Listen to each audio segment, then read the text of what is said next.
Hello friend, जैसा कि हम लोग chapter 4 inverse trigonometric function ITF के बारे में स्टडी कर रहे हैं और इसके प्रीवियस वीडियो में हमने आपको properties of inverse trigonometric function के बारे में बताया था और हमने फर्स्ट प्रॉपर्टीज ऑफ आईटीएफ के बारे में स्टडी किया था। साथ ही साथ first properties of inverse trigonometric function के ऊपर based R D Sharma book की एक्सरसाइज 4.2 में कंटेन क्वेश्चन नंबर 1 में हर एक क्वेश्चन का सॉल्यूशन के बारे में भी बताया था। आज के इस वीडियो में हम इन्वर्स ट्रिगोनोमेट्रिक फंक्शन के सेकेंड प्रॉपर्टीज के बारे में बताने वाले हैं और एक्सरसाइज 4.2 में वो सारे क्वेश्चंस जो कि सेकेंड प्रॉपर्टीज के ऊपर बेस्ड होंगे उसका सॉल्यूशन भी बताने वाले हैं। जरा आप सेकेंड नंबर प्रॉपर्टी देखो। सेकेंड नंबर प्रॉपर्टी के फर्स्ट में कहता है साइन इनवर्स एक्स का जो वैल्यू होगा वो आपका एक्स होगा। और कब होगा? जब एक्स साइन के रेंज में बिलोंग करेगा। दैट मीन्स हर एक x belong to range of sin function sin inverse x will be equal to x, है ना। जरा देखो, हमने फर्स्ट प्रॉपर्टी में आपको क्या बताया था? साइन इनवर्स sin x का जो वैल्यू होगा वो आपका x होगा for all x belong to the range of sin inverse function, that means close interval minus pi by 2 to pi by 2, है ना। साइन इनवर्स साइन एक्स का जो वैल्यू होगा वो एक्स होगा। हर एक x belong to range of sine inverse function, that means हर एक x belong to the close interval minus pi by 2 to pi by 2, है ना। जरा देखो, यहाँ पे जो ट्रिगोनोमेट्रिक फंक्शन है उसी का यहाँ पे इनवर्स फंक्शन है, तो उस केस में रिजल्ट में ये एंगल आ जाएगा, ठीक है। बट ये x कहाँ पे बिलोंग करना चाहिए, किस इंटरवल में बिलोंग करना चाहिए? तो सिंपली साइन इनवर्स का जो रेंज होगा, ठीक है, उसमें ये बिलोंग करना चाहिए। यहाँ पर देखो, यहाँ पे क्या है, अब साइन इनवर्स x का वैल्यू x बोल रहा है, ठीक है। दैट मीन्स यहाँ पे जो ट्रिगोनोमेट्रिक फंक्शन होगा उसी का अगर यहाँ पे इनवर्स फंक्शन हो तो रिजल्ट में साइन इनवर्स के एंगल का वैल्यू होगा। समझ रहे हो ना? इसका जस्ट उल्टा इनवर्स वाला यहाँ पे था, ठीक है, और विदाउट इनवर्स वाला यहाँ पे था। लेकिन अब क्या है, इनवर्स वाला यहाँ पे है और विदाउट इनवर्स वाला यहाँ पे है। समझ रहे हो ना? तो साइन इनवर्स x का भी वैल्यू जो होगा वो आपका x ही होगा। लेकिन x कहाँ पे बिलोंग करना चाहिए, किस इंटरवल में बिलोंग करना चाहिए? तो साइन के रेंज में बिलोंग करना चाहिए, ठीक है। यहाँ पे ये x कहाँ पे बिलोंग करना चाहिए? तो साइन इनवर्स के रेंज में बिलोंग करना चाहिए। अब ये x कहाँ पे बिलोंग करना चाहिए? तो साइन के रेंज में बिलोंग करना चाहिए। समझ रहे हो ना? मतलब कि जो फर्स्ट फंक्शन आ रहा है उसके रेंज में ये x बिलोंग करना चाहिए, ठीक है। जो फर्स्ट फंक्शन आ रहा है, ठीक है, फर्स्ट फंक्शन साइन फंक्शन है तो इसके रेंज में ये x बिलोंग करना चाहिए। समझ रहे हो ना? तो अगर ऐसा होता है तो इसका जो वैल्यू होगा वो आपका x होगा, ठीक है। इसी तरह से आप हर एक ट्रिगोनोमेट्रिक फंक्शन के लिए ये रिजल्ट राइट डाउन कर सकते हो।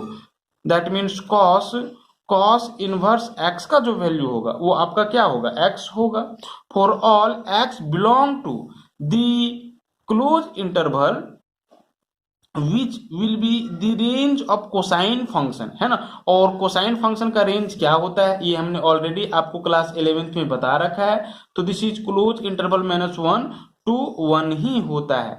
समझ रहे हो ना? इसी तरह से थर्ड नंबर में क्या कहता है? Value of tan inverse x will be equal to x for all x belong to range of tangent function, ठीक है। तो टेंजेंट फंक्शन का रेंज क्या होता है? तो this is all set of real number होता है, ठीक है। इसी तरह से फोर्थ नंबर में कॉसेक इनवर्स x का जो वैल्यू होता है वो आपका x होता है। हर एक x belong to the range of cosecant function, और cosecant that means cosec cosec function का जो रेंज होता है वो आपका क्या होता है, this is semi open interval minus infinity to minus one union one to infinitive semi close interval, है ना। नेक्स्ट फिफ्थ नंबर में कहता है सेक इनवर्स एक्स का जो वैल्यू होता है वो एक्स होता है, हर एक x belong to second function के रेंज के लिए, और सेकेंड फंक्शन का जो रेंज होता है वो क्या होता है, तो semi open interval minus infinitive to minus one union close interval one to infinitive, है ना। जो वो सेकेंड का रेंज होता है वही सेकेंड का रेंज होता है। और 6 नंबर में कहता है कॉट इनवर्स एक्स का जो वैल्यू होगा वो आपका एक्स होगा, हर एक x belong to the range of cot tangent function, और कोट टेंजेंट फंक्शन का रेंज क्या होता है, तो set of real number R होता है जो टेंजेंट फंक्शन का रेंज होता है ना। तो ये आपका सेकेंड नंबर प्रॉपर्टी है आईटीएफ का, ठीक है। अब जरा देखो हम इसका प्रूफ भी करने वाले हैं, है ना। हर एक का आप क्या कर सकते हो, प्रूफ भी कर सकते हो, है ना। तो हम एक का प्रूफ बताएंगे, इसका प्रूफ बताएंगे, आपको बाकी का खुद से करना है, ठीक है। तो प्रूव करने का प्रोसेस क्या है, जरा देखो, प्रूफ ऑफ फर्स्ट, ठीक है, let theta belongs to the closed interval minus pi by 2 to pi by 2 and x belong to the closed interval minus 1 to 1 such that sin theta is equal to x, ठीक है। Simply हम लोग मान लेते हैं कि theta जो है वो साइन फंक्शन के डोमेन में बिलोंग कर रहा है, ठीक है, और ये x जो है वो साइन फंक्शन के रेंज में बिलोंग कर रहा है, और इस केस में साइन फंक्शन जो होगा वो 1 1 ऑन 2 होगा, ठीक है। और इस तरह से ना कि sine theta is equal to x है, सिंपली हम sine theta is equal to put कर दे रहे हैं एक्स, ठीक है। इस रिजल्ट को प्रूव करने के लिए sine inverse x is equal to x होगा, इस रिजल्ट को प्रूव करने के लिए हम साइन थीटा को एक्स पुट कर ले रहे हैं, ठीक है। अब जरा देखो, जहां पे थीटा क्या होगा तो इस क्लोज इंटरवल का कोई वैल्यू होगा, और एक्स क्या होगा तो इस क्लोज इंटरवल का कोई वैल्यू होगा। तो सिंपली है थीटा की जगह पे आप कुछ वैल्यू रखोगे, है ना, और वैल्यू क्या रखोगे तो साइन का जो डोमेन होगा जिसके लिए ये 1 1, ठीक है, हो समझ रहे हो ना। और एक्स का जो वैल्यू निकल के आएगा वो थीटा के वैल्यू लेने पे आएगा साइन फंक्शन के लिए, है ना, और वही आपका क्या कहलाएगा, रेंज कहलाएगा। तो इसी तरह से हम इसीलिए हमने थीटा को इस क्लोज इंटरवल में रखे हुए है और एक्स को इस क्लोज इंटरवल में रखे हुए, ये डोमेन को रिप्रेजेंट करेगा और ये आपका रेंज को रिप्रेजेंट करेगा, ठीक है। अब जरा देखो यहां से क्या आ जाएगा, अगर आप theta sine theta is equal to x put किए हो तो आप थीटा को अगर सेपरेट करोगे तो क्या आ जाएगा, this is sine inverse x आ जाएगा, ठीक है। ये आरएचएस में आएगा तो इनवर्स में आएगा, ठीक है। अब जरा देखो नेक्स्ट, इसीलिए आप इसको कुछ इस तरह से लिख सकते हो, x is equal to this is sine theta is equal to sine inverse x. ऐसा क्यों, क्योंकि एक्चुअली में थीटा का जो वैल्यू है वो आपका क्या है, साइन इनवर्स एक्स है, और x इज इक्वल टू क्या है, साइन थीटा। तो जरा देखो x is equal to sine theta, मैंने इसी रिलेशन को यहाँ पे राइट डाउन किए हुए है, और थीटा का जो वैल्यू है वो आपका साइन इनवर्स एक्स है, तो हमने थीटा के जगह पे साइन इनवर्स एक्स क्या किए हुए, पुट किए हुए, ठीक है। तो यहाँ पे क्या आ जाएगा, सिंपली साइन इनवर्स एक्स आ जाएगा, that means x is equal to sine inverse x, और यही तो मुझे प्रूव करना था, ठीक है। तो प्रूव हो गया। इसी तरह से आप रेस्ट फिफ्थ ट्रिगोनोमेट्रिक फंक्शन के लिए आप ये चीज क्या कर सकते हो, प्रूव कर सकते हो। अब हम क्या करेंगे ना, तो आर डी शर्मा बुक के एक्सरसाइज 4.2 में जो भी सेकेंड नंबर प्रॉपर्टीज पे क्वेश्चन बेस्ड है उसका सॉल्यूशन बताने वाले हैं। जरा आप एक्सरसाइज 4.2 के क्वेश्चन नंबर 2 में कंटेन क्वेश्चंस को देखो। क्वेश्चन नंबर 2 में कहता है एवेलुएट द फॉलोइंग, ठीक है, निम्नलिखित का सॉल्यूशन क्या करो, ज्ञात करो, है ना, एवेलुएट करो। जरा देखो फर्स्ट में क्या कहता है, 2 के क्वेश्चन नंबर 2 में एक्चुअली में 10 क्वेश्चन है टोटल, है ना। उसमें से फर्स्ट नंबर क्वेश्चन में मुझे इसका वैल्यू एवेलुएट करना है। क्या है? कॉस साइन इनवर्स 3/5, इसका वैल्यू क्या होगा आप एवेलुएट करो। कैसे एवेलुएट करेंगे जरा देखो। अगर यहाँ पे कोसाइन फंक्शन है और हम यहाँ पे क्या कर लें, cos inverse, that means cosine function के इनवर्स फंक्शन ले आए, तो इस फॉर्मूला को हम लोग इजिली यूज कर सकते हैं। ठीक है, अभी जो मैंने अभी बताया, कॉस इनवर्स एक्स का जो वैल्यू होगा वो आपका क्या होगा, एक्स होगा। हर एक x belong to range of cosine function के लिए, that means for all x belong to the close interval -1 to 1 के लिए, है ना। तो हम क्या करेंगे, साइन इनवर्स 3/5 को कॉस इनवर्स में कन्वर्ट करेंगे। और ये कैसे कन्वर्ट करेंगे और क्यों करेंगे, तो इस फॉर्मूला के फॉर्म में लाने के लिए। अगर यहाँ पे कोसाइन फंक्शन है तो आपको cos inverse, that means cosine function का इनवर्स फंक्शन के फॉर्म में इसको क्या करना होगा, कन्वर्ट करना होगा, ताकि आप इस फॉर्मूला को इजिली क्या कर सको, अप्लाई कर सको। और हम यही करने वाले हैं। तो इसके लिए आपको क्या करना है, तो पुट कर देना है साइन इनवर्स 3/5 को थीटा। ठीक है, सिंपली जो ट्रिगोनोमेट्रिक फंक्शन होगा उसके एंगल में जो कंटेन होगा आपको क्या कर लेना है, पुट कर लेना है। यहाँ पे कोसाइन ट्रिगोनोमेट्रिक फंक्शन है और इसके एंगल में आपका ये पूरा है, तो मैंने इस पूरा को पुट कर लिया। ठीक है, तो यहां से क्या आ जाएगा, this is 3/5 is equal to sine theta. 3/5 को मैंने सेपरेट कर दिया, तो 3/5 का वैल्यू जो होगा वो आपका साइन थीटा हो जाएगा, है ना। Sine theta is equal to this is 3/5। और आपको पता होगा कि साइन थीटा का जो वैल्यू होता है वो परपेंडिकुलर डिवाइडेड बाय हाइपोटेनियस होता है ना, एक राइट एंगल ट्रायंगल के लिए। ये जो है वो आपका एक राइट एंगल ट्रायंगल है ना। तो साइन थीटा का जो वैल्यू होगा वो p/h होगा। p दैट मीन्स यहाँ पे आपका 3 यूनिट और h हाइपोटेनियस यहाँ पे आपका 5 यूनिट, है ना। तो इससे आप बेस BC क्या कर सकते हो, एवेलुएट कर सकते हो। तो कैसे, हम लोग पाइथागोरस थ्योरम को क्या करेंगे, यूज करके बेस भी एवेलुएट कर लेंगे। तो पाइथागोरस थ्योरम से b इज इक्वल टू क्या हो जाएगा, this is h² minus p², है ना। That means root under h² that means 5 का स्क्वायर 25 और p² 3 का स्क्वायर दैट मीन्स 9, है ना। 25 माइनस 9 आप कर लो, 16 आ जाएगा।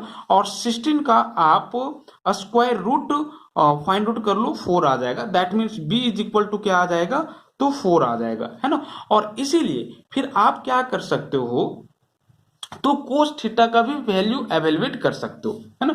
इसीलिए cos theta is equal to क्या हो जाएगा, तो कॉस थीटा का फॉर्मूला क्या होता है, बेस डिवाइडेड बाय हाइपोटेनियस, है ना। That means 4 divided by what, तो दिस इज 5।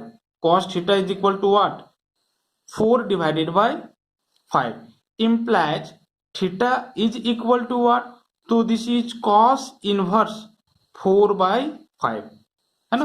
Cos inverse 4/5। और थीटा का जो वैल्यू है वो हमारे पास क्या है, theta is equal to sine inverse 3/5 है ना।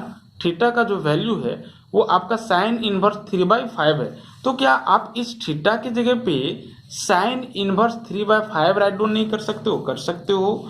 तो क्या आ जाएगा, this is sine inverse 3/5 is equal to cos inverse 4/5, है ना। कहने का मतलब है साइन इनवर्स 3/5 को अगर आप कोसाइन फंक्शन के इनवर्स में राइट डाउन करना चाहो तो आप कोस इनवर्स 4/5 राइट डाउन कर सकते हो। और मुझे यही करना था, मुझे करना क्या था, तो simply sine inverse, sine function के इनवर्स को कोसाइन फंक्शन के इनवर्स में कन्वर्ट करना था और हमने कन्वर्ट कर दिया। साइन इनवर्स 3/5 का जो वैल्यू है वो कॉस इनवर्स 4/5 के फॉर्म में राइट डाउन कर दिया, है ना।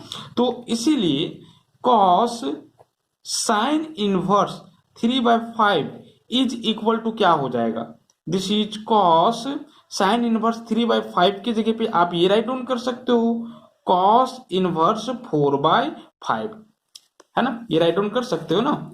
अब जरा देखो क्या आ जाएगा, यहाँ पे जो ट्रिगोनोमेट्रिक फंक्शन है उसी का यहाँ पे इनवर्स है, तो रिजल्ट में ये पूरा आ जाएगा। लेकिन इसके लिए कंडीशन क्या होना चाहिए, 4/5 कोसाइन फंक्शन के रेंज में बिलोंग करना चाहिए।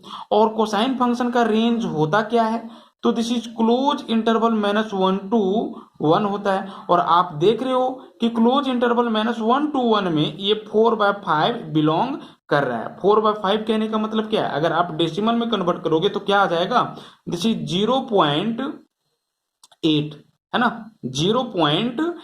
और 0.8 क्या -1 से बड़ा नहीं है, बड़ा है, और 1 से छोटा नहीं है, छोटा है। दैट मीन्स 0.8, दैट मीन्स 4/5 इस क्लोज इंटरवल में बिलोंग कर रहा है। इसीलिए आपका फॉर्मूला, ये जो फॉर्मूला है वो एप्लीकेबल है ना। इसका जो वैल्यू है आप क्या कर सकते हो, x राइट डाउन कर सकते हो। तो यहाँ पे क्या आ जाएगा वैल्यू, दिस इज 4/5, है ना। तो यही मुझे क्या करना था, एवेलुएट करना था। इसी का जो वैल्यू है वो मुझे क्या करना था, एवेलुएट करना था। और क्या आ जाएगा वैल्यू निकल करके, तो 4/5 that will be final answer. और इसी तरह से ना क्वेश्चन नंबर 2 में रेस्ट जो 9 क्वेश्चन है आप क्या कर सकते हो, इजिली सॉल्व कर सकते हो। लेकिन इसमें से कुछ और भी हम क्वेश्चन क्या करने वाले हैं, सॉल्व करने वाले हैं। अब जरा आप क्वेश्चन नंबर 2 के 5 नंबर क्वेश्चन देखो। कहता है evaluate the value of this cos inverse -12/13, है ना। इसका वैल्यू क्या करना है, एवेलुएट करना है। कैसे एवेलुएट करेंगे, सिंपली आप इसको क्या कर लोगे, तो पुट कर लोगे, है ना। cos इनवर्स -12/13 को पुट कर लोगे, ठीक है। Put cos inverse -12/13 is equal to theta, ठीक है। उसके बाद -12/13 को आप सेपरेट कर लोगे, तो क्या आ जाएगा, -12/13 is equal to cos theta. That means cos theta is equal to what, तो -12 डिवाइडेड बाय 13, है ना। चलिए देखो cos theta is equal to -12/13 है। इसका कहने का मतलब ये है ना कि ये जो कोसाइन फंक्शन होगा वो या तो सेकेंड क्वाड्रेंट में या तो थर्ड क्वाड्रेंट में लाइज करेगा। ऐसा इसलिए क्योंकि सेकेंड क्वाड्रेंट और थर्ड क्वाड्रेंट में कोसाइन फंक्शन नेगेटिव होता है, फर्स्ट क्वाड्रेंट और फोर्थ क्वाड्रेंट में ये पॉजिटिव होता है, ठीक है। तो माइनस सिर्फ इसके पोजीशन को क्या कर रहा है, बता रहा है कि ये किस क्वाड्रेंट में लाइज करेगा, है ना। अब यहाँ पे हम लोग ये जानते हैं कि cos थीटा का जो वैल्यू होता है वो बेस डिवाइडेड बाय हाइपोटेन्यूज होता है, दैट मीन्स b/h होता है, ठीक है। इसीलिए हम p का वैल्यू क्या कर सकते हैं, तो इजिली एवेलुएट कर सकते हैं। p इज इक्वल टू क्या हो जाएगा, पाइथागोरस थ्योरम से, this is h square minus b square, hypotenuse का स्क्वायर माइनस बेस का स्क्वायर का रूट, है ना। दैट मीन्स क्या आ जा रहा है, हाइपोटेन्यूज इज इक्वल टू 13, तो 13 का square 169, base is equal to 12, तो 12 का स्क्वायर क्या हो जाएगा 144। जरा देखो बेस कभी भी नेगेटिव में नहीं होगा या हाइपोटेन्यूज कभी भी नेगेटिव में नहीं होगा, क्योंकि ये लेंथ पे ही बता रहा है ना, समझ रहे हो। तो इसीलिए हम माइनस साइन को यहाँ पे नहीं राइट डाउन कर रहे हैं। अगर राइट डाउन भी करते माइनस को लेकर के आप चलते तब भी वैल्यू सेम आएगा, क्योंकि स्क्वायर होगा तो इवन हो जाएगा। बट ये माइनस जो है वो क्या चीज को बता रहा है, इसके सेंस को बता रहा है, इसके मैग्नीट्यूड पे किसी प्रकार का इफेक्ट नहीं पड़ेगा। माइनस सिर्फ ये बता रहा है कि ये या तो सेकेंड क्वाड्रेंट में या तो थर्ड क्वाड्रेंट में लाइज करेगा, है ना। जरा देखो इसको सॉल्व कर लो। 169 में 144 को सब्ट्रैक्ट करो, 9 में 4 5, 6 में 4, दिस इज 2, है ना। दैट मीन्स क्या आ जाएगा, तो 25, और 25 का स्क्वायर रूट दिस इज 5, यानी कि P is equal to what 5, perpendicular is equal to what, तो दिस इज 5, है ना। यहाँ पे क्या है, एक्चुअली में कोसेक कॉस इनवर्स है, तो यहाँ पे कॉस इनवर्स को कॉसेक इनवर्स में हम लोग कन्वर्ट करेंगे, है ना। और इसीलिए हम लोग क्या कर लेते हैं, तो सिंपली कॉसेक थीटा का वैल्यू एवेलुएट कर लेते हैं। और cosec theta is equal to होता क्या है, हाइपोटेनियस डिवाइडेड बाय परपेंडिकुलर, है ना। और हाइपोटेनियस का वैल्यू क्या हो जाएगा आपका, तो this is 13 divided by perpendicular का वैल्यू क्या हो जाएगा, तो this is 5। That means cosec theta is equal to this is 13 divided by 5, है ना। That means theta is equal to cosec inverse 13 divided by 5। और थीटा इज इक्वल टू हमने क्या पुट करके रखा है, तो this is cos inverse -12 by 30 is equal to क्या हो जाएगा, कॉसेक इनवर्स 13 डिवाइडेड बाय 5 हो जाएगा, है ना। इसीलिए cosec cos inverse -12 by 13 is equal to what, तो दिस इज कॉसेक, और इस पूरे की जगह पे हम ये पूरा राइट डाउन कर सकते हैं, कॉसेक इनवर्स 13/5, और इसका वैल्यू क्या होगा, तो दिस इज 13/5 होगा। और क्यों होगा, क्योंकि ये जो 13/5 है ना, वो बिलोंग कर रहा है किसमें, तो कोसेक के रेंज में। और कोसेक कोसेक का रेंज क्या होता है, this is semi open interval minus infinity to close to -1 union this is semi close interval 1 to infinity, है ना। Semi open interval minus infinity to -1 union semi close interval 1 to infinity. देखो अगर इसको number line पे आप देखोगे तो कौन सा रीजन आएगा पता है, देखो minus infinity this is plus infinity, -1 this is +1, minus infinity to -1, minus infinity to -1 और -1 को लेकर के, ठीक है, तो ये रीजन आ गया।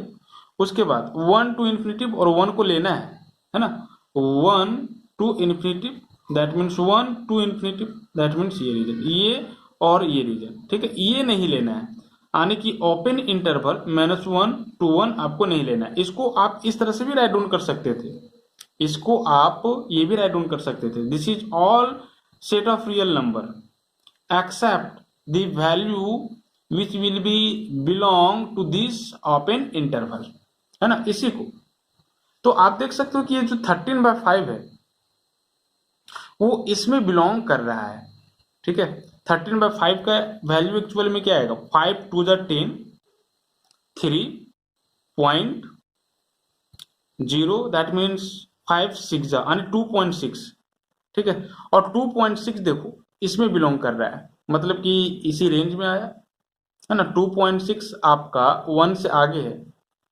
समझ रहे हो ना। तो कोसेक फंक्शन के रेंज में तो बिलोंग कर गया, तो फॉर्मूला विल बी एप्लीकेबल, और इसीलिए इसका जो वैल्यू होगा वो आपका क्या होगा, 13/5 होगा। That will be final answer.